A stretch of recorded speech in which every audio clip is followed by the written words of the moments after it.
जय श्री कृष्ण। गीता के चौथे अध्याय के अंदर भगवान कृष्ण अर्जुन को समझाने के लिए कर्म योग की बात कर रहे हैं। कर्म योग यदि जीवन में मनुष्य को उतर जाए, कर्म योग को अगर जीवन में धारण कर ले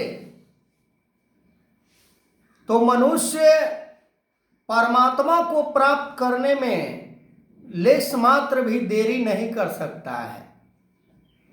वो फिर हर जगह परमात्मा को देखता है। केवल वो सुनता नहीं है, वो महसूस नहीं करता है, वो परमात्मा को देखता है। देखने की बात की गई है गुरु पीर पैगंबरों के द्वारा, धर्म शास्त्रों के द्वारा। महसूस करने की बात नहीं की गई है। महसूस तो उसे किया जाता है जिसे देखा जाता है, पर हर समय नहीं देखा जाता है।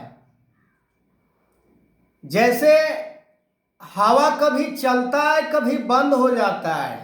हम महसूस कर लेते हैं कि हवा तेजी में चल रहा है, हवा स्लो चल रहा है, हवा तूफान के रूप में चल रहा है।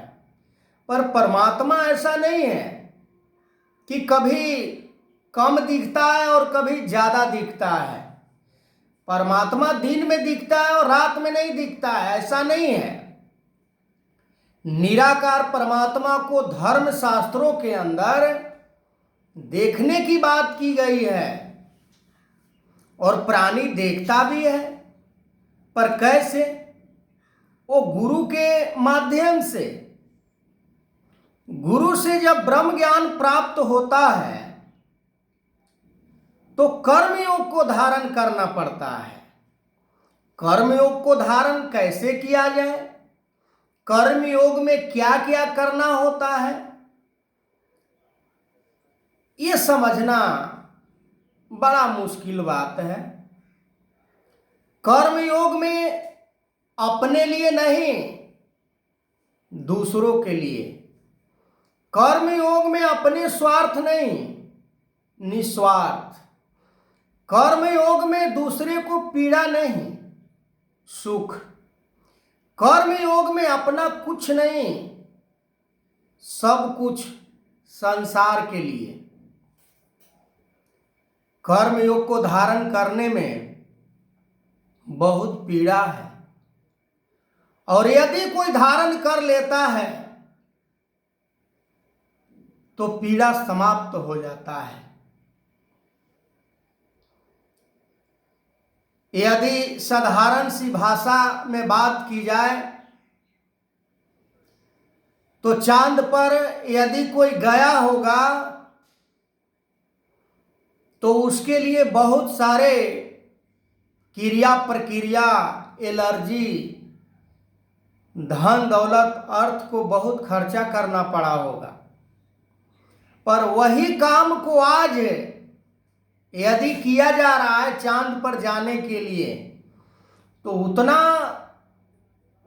मेहनत और उतना एलर्जी को खपाना नहीं पड़ता है आज कम।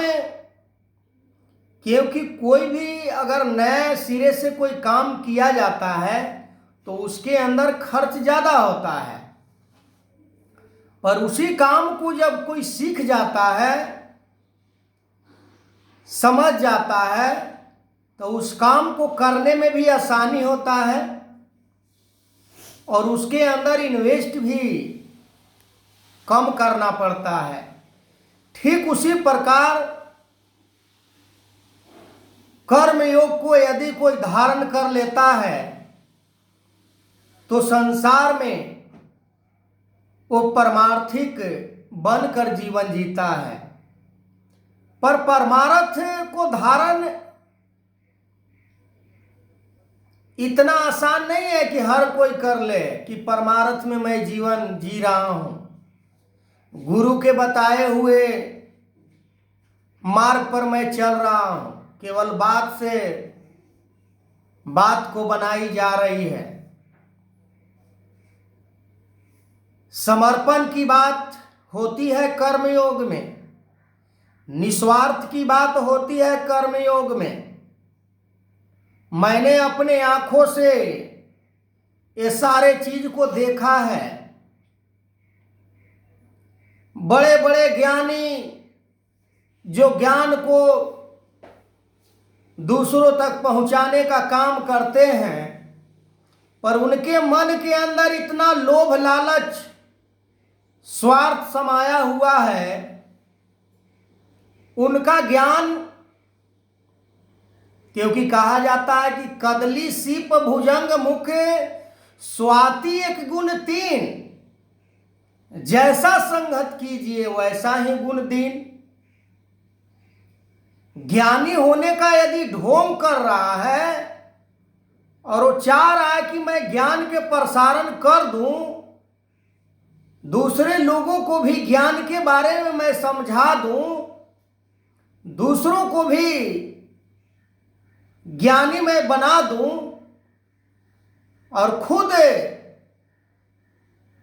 उसके मन के अंदर इतना स्वार्थ है, इतना लोभ है, इतना लालच है, इतना घिन्ना है। आज तो ये भी देखा जा रहा है कि जाति के नाम पर कितना बड़ा दीवार खड़ा किया जा रहा है, धर्म के नाम पर भी दीवार खड़ा किया जा रहा है। मेरा धर्म ऊंचा है, मेरा जाति ऊंचा है। अरे भाई, सबको एक ही परमात्मा ने बनाया है, कोई दूसरा परमात्मा यहां पर नहीं है कि चलो इस धर्म को बनाने वाले इस परमात्मा से बने हैं, उस धर्म को बनाने वाले वो परमात्मा बनाए हैं। ऐसा नहीं है, कुछ नहीं ऐसा है। परमात्मा एक है। अब चाहे हम उसे राम कहें या रहीम कहें या खुदा कहें या गॉड कहें, कुछ भी कह लें, चावल को यदि पूरे भारतवर्ष में या पूरे वर्ल्ड के अंदर भी यदि चावल को अगर नाम को यदि जानने का हम प्रयास करेंगे तो हजारों ऐसे नाम मिल जाएंगे चावल को। अभी आप गुजरात के अंदर चले जाइए, चावल को चोखा कहा जाता है। बिहार के अंदर भात कहा जाता है, राइस कहा जाता है। अनेकों प्रकार के चावल को नाम दिया गया है, जिस जिस भाषा में जहां जो उपयोग किया चावल को। पर चावल तो एक ही है, चावल। ठीक उसी प्रकार ये परमात्मा निराकार जो पूरे संसार को, पूरे सृष्टि को बनाने वाला और इसको चलाने वाला ये परमात्मा ही है, क्योंकि परमात्मा के सिवा यहां इस धरती पर, इस ब्रह्मांड के अंदर कुछ संभव नहीं है। एक तिल भी नहीं हिल सकता है परमात्मा के मर्जी के बिना। फिर भी हमारा मन इतना घमंडी क्यों बन जाता है, इतना अहंकारी क्यों बन जाता है कि मैं कर रहा हूं, हमसे शक्तिशाली कोई नहीं है, हमसे जाति में कोई ऊंचा नहीं है, हमसे अमीर भी कोई ज्यादा नहीं है, हमसे बुद्धिमान कोई ज्यादा नहीं है, हमसे सुंदर कोई ज्यादा नहीं है। अनेकों प्रकार के जो मन के अंदर अज्ञानता, हमारे जैसे किसी का जॉब नहीं है, हमारे जैसा किसी को डिग्री नहीं है, हमारे जैसे किसी को घर नहीं है, हमारे जैसे कोई गाड़ी नहीं है। अरे क्या इतना बड़ा अज्ञानता! क्या मनुष्य के लिए अच्छी बात है? फिर उससे अच्छा तो पशु है, जो पशु अपने कर्म से पशु बनकर वो जीवन जी रहा है, और वही काम हम भी करें जो इतना श्रेष्ठ धर्मशास्त्रों में ये मनुष्य जीवन को ऐसा कहा है कि बड़े भाग मानुष तन पावा। बड़े भाग हाथी तन पावा नहीं कहा गया है, बड़े भाग घोड़ा तन नहीं कहा गया है, बड़े भाग ऊंट तन नहीं कहा गया है, बड़े भाग गाय तन नहीं कहा गया है, बड़े भाग मनुष्य को कहा गया है। क्या इसलिए मनुष्य को कहा गया कि एक दूसरे को वध करे, एक दूसरे को नीच दृष्टि से देखे, एक दूसरे से घृणा करे, एक दूसरे के प्रति जुल्म ढाए, एक दूसरे के प्रति आदर सम्मान से पेश न आकर निरादर से पेश आए? नहीं, हमारे धर्म शास्त्रों के अंदर ऐसा कहीं कुछ नहीं लिखा हुआ है।